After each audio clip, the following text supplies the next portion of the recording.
Hi, I'm Chuck Colson with this week's 2-minute warning. We can't escape it. We see it every night on TV, the plume of oil spewing into the Gulf of Mexico. But the story behind the disaster is nothing new. It's part of man's story since biblical times. It's called hubris, excessive pride, human arrogance.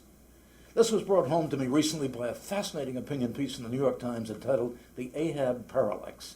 The columnist, Randy Kennedy, compares the disaster in the Gulf to the most famous and sometimes dreaded American novel, Moby Dick, along with its protagonist, Captain Ahab. Here's what he writes.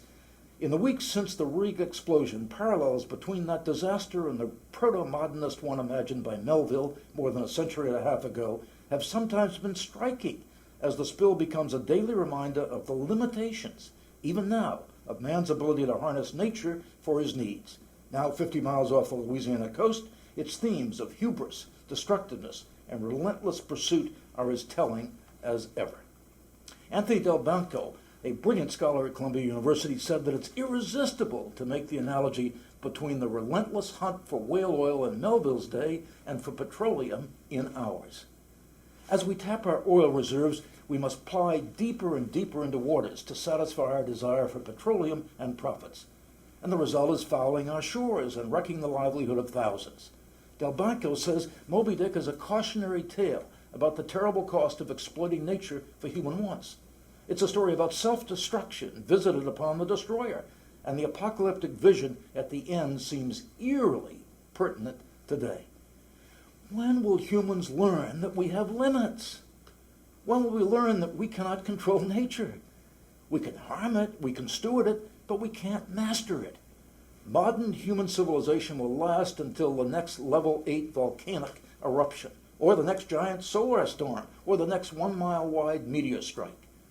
Yet we continue to live as if we can accomplish anything. Science can do anything. Anything we set before ourselves, we can do it. We can build ourselves up with this monstrous arrogance and hubris, and then we fall flat on our faces as we are in the Gulf today. I know all about this. As I wrote in Born Again, what really brought down the Nixon crowd was hubris, the belief that we could, in the White House, accomplish anything without restraint and without consequences. See, this is why Christians must understand the first of the 4 cardinal virtues, prudence. Prudence is not the same as pragmatism. It means understanding our human limitations and acting with the consequences in mind. And prudence requires that we understand there are forces in the universe greater than we are, especially that force known as God. This understanding leads to humility, the opposite of hubris. Our secular neighbors don't get this, and our challenge is to try to use these current events to explain to them in a very loving way that there are limits to what man can accomplish. As I discussed recently on Breakpoint, we are mapped with the human genome, expecting to produce cures for deadly diseases, but they remain outside our grasp. We're even trying to make life in the test tube and re-engineer humanity. It's the ultimate act of hubris, recreating man in our own image. As C.S. Lewis warned so eloquently in The Abolition of Man, if we ever think we can conquer nature, we will discover that nature has conquered us.